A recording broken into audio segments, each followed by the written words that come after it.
have fun with speakers. That's what I do. Is it, so we call it, I guess, the music room. So, yeah, you can call it many names. Music bay, music room, lab, whatever you want to call it. So, okay, cool. So it's pulled up here. So I'm going to zoom in. I guess I'm just going to work my way. There's a lot to absorb here, but I'm going to work my way from the right on over to the left. So first thing, what is this big stack of stuff on the right side here? Yep. So in order to play these amplifiers or whatever it is I'm testing in there, may not be an amplifier, you got to have power. And this stack, there's 7 Astrons on this stack, and each one can handle 50 amps of current. So that's a 350 amp stack right there. Wow. And it's variable voltage, so we can drop it down really, really low to check for your start-stop compatible stuff, and bring the voltage up really, really high. So also testing low and high voltage in that.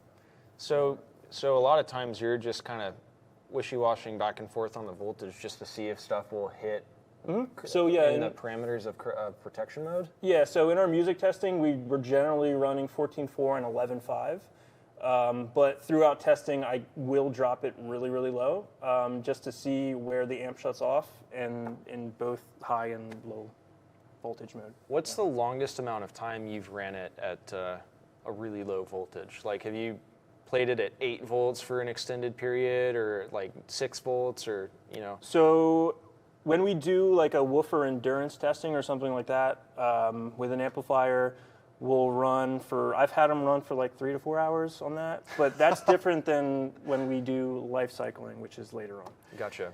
Yeah. So music testing is, I'm really just, it's not really of a long length of time. It's shorter bursts of a lot of amperage generally. I see. Yeah. Gotcha. Cool. So next up, I look up here, and I was looking at these pictures earlier, and I noticed that you have a bunch of different enclosures with different lines of speakers and configurations. And tell us a little bit about why things are set up that way. Yes, so we have to have different impedances there because some of our amplifiers run different impedances, right? So for full range, you would do 4 ohm bridge or 4 ohm stereo, 2 ohm stereo. We also have a 1.33 ohm there because we want to test things below rated impedance. We want to make sure that they're not going to fail, not going to break at really low impedances. So the bottom row there is 1.3, the middle is 2 ohms, top center is 1, the outer 6x9s are 4, and then the outdoor speakers there are 8, but they're wired in parallel to 4, so we can have a couple more 4 ohm loads. Okay, so you've got a couple different ways to achieve the loads, and it looks like on that bottom row you've even got 3 different sizes and types of speakers wired together. Yeah. So it sounds to me like you guys are just trying to do what the customer would do in the Exactly, install. and you know what the customer sometimes also does? They blow speakers, and we have to change them. If you go back to that picture, there's a sticky note on one of the 1 ohm drivers. Oh, yeah. I put that there, and it says blown on it because I got to replace it.